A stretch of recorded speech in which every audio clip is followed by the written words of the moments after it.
Because what do people think of when they think of Nagoya and Aichi Prefecture? Boring, industrial, cars, like Toyota's only, well, it's the next city along to Nagoya. Yeah. Everyone knows Toyota. Toyota and car parts, that's all it's known for. But there's a reality here that's quite different. And we're going to show you some stuff. There's some stuff here in Nagoya, and we're in the middle of this like industrial area that companies here that you would be shocked exist in Nagoya and no one ever thinks this. So stay tuned, we're going to take you on a little tour of this area. Chris here. I just want to say, please subscribe to this channel for awesome content every week. Kanpai, which is cheers in Japanese, and now back to the show.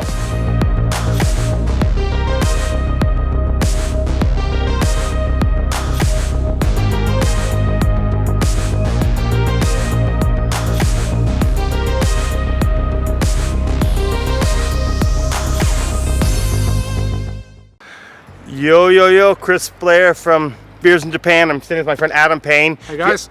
I think you guys, well, you may not know this if you're watching this video, but he's like a very famous marketer on YouTube. He teaches people how to have success with YouTube.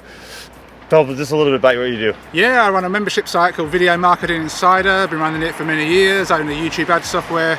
Yeah, and just help people that basically have no clue on how to take advantage of video marketing and get them up and running and get them having a successful business using video as the main source of traffic. Anyway, so Adam's been helping me out with how to grow my channel and my video presence, and then I roped him in. I said, hey Adam, I want to go up to Nagoya and get you on my channel, talk about Nagoya, stuff in Nagoya. So the next day or two we're going to be focused on that, and we thought this might be kind of a weird, interesting thing to show you guys.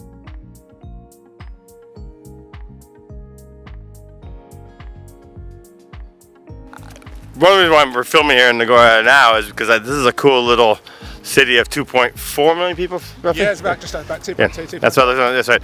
And it's, as I said in one of the previous clips, if you watch it, it's like the forgotten big city of Japan, because it's just in the industrial city. It's an industrial city in the middle. There's no so. It's officially been voted the most boring city in Japan, I think. Even its own residents voted for it.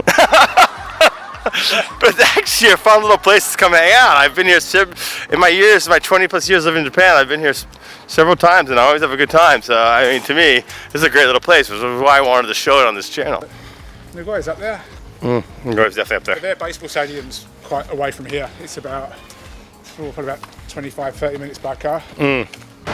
So we are standing outside of, what's the name of the stadium? This is, it's called the Paloma Stadium, which is the home of Nagoya Grand Passé, one of the top J-League football teams in the country. They've just got knocked out of the Asian Cup. They've had a good season so far.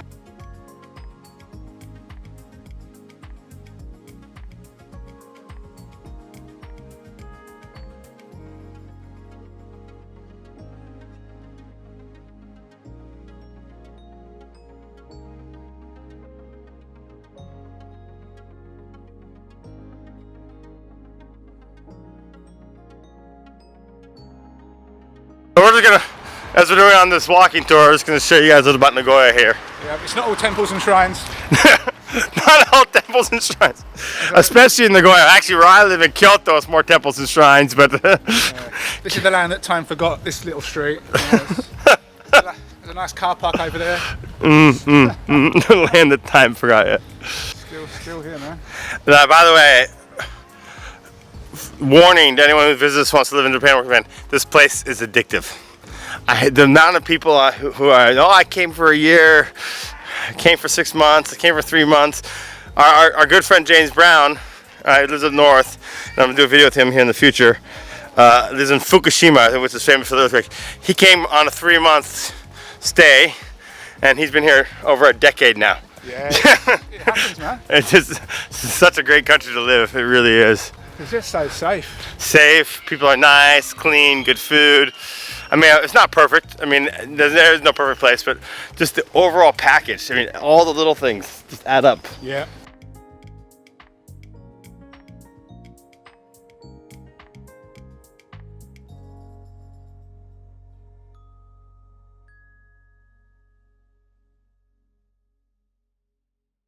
There's the Eraku Ramen. There you go. They pronounce it Eraku. Eraku Ramen. That's pretty funny. It's quite nice. It's like a greasy spoon. Eraku Ramen there. Check that out. It's interesting. It tastes better than it looks.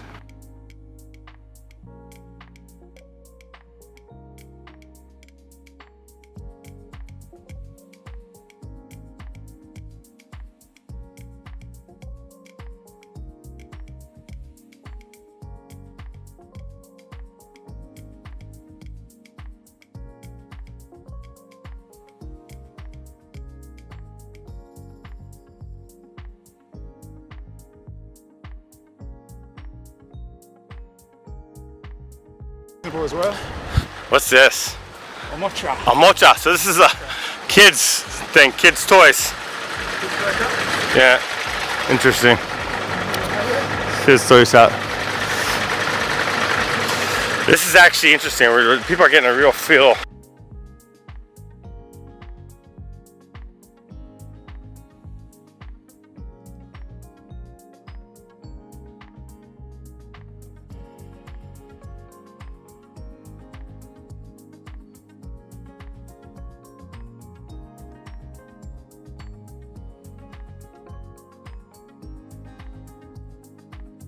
Interesting. Mosh Burger, here we go. This is probably the most popular Japan-based fast food burger shop. Chain, yeah. Here's the menu, guys. You can take a look at that.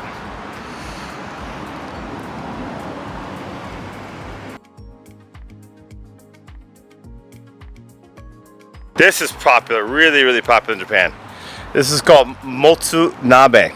Yeah, so internal intestines of the cow and the pig, and into a soup, broth soup. It's actually decent. Yeah, it's nice. I mean, I'm not a big into that type of intestines for food, but when it's in a hot pot like that, it's okay. It's pretty good, especially in winter. It's not bad.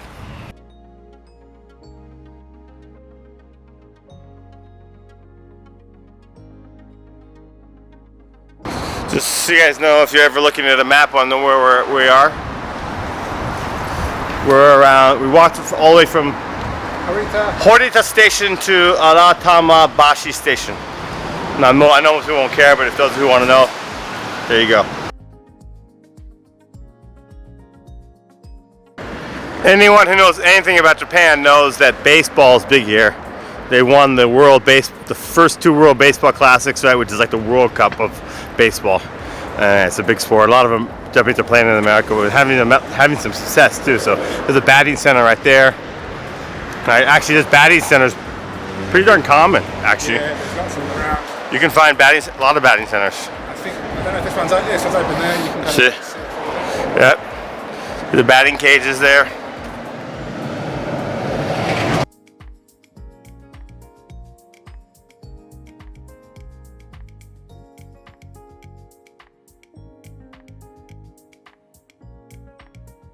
Although it's dying now, there are some places that still sell DVDs or rent DVDs.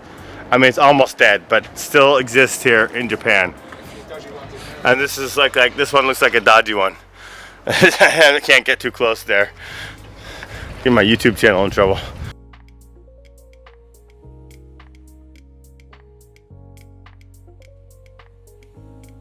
What's this? Ah! Little sushi shop. Darn, I'd like to try this. This is pretty good. Not even open. Okay, let's see if I can zoom in on that. All right, look over there. We got something kind of interesting. We've got a girls club, which is a place where you can pay girls to sit and drink with you. All they do is they entertain you, and that's it. I mean, they make you feel good about yourself, and it costs you a bunch of money. I don't really understand why people go to that place, but no, they're popular there. They are popular for sure.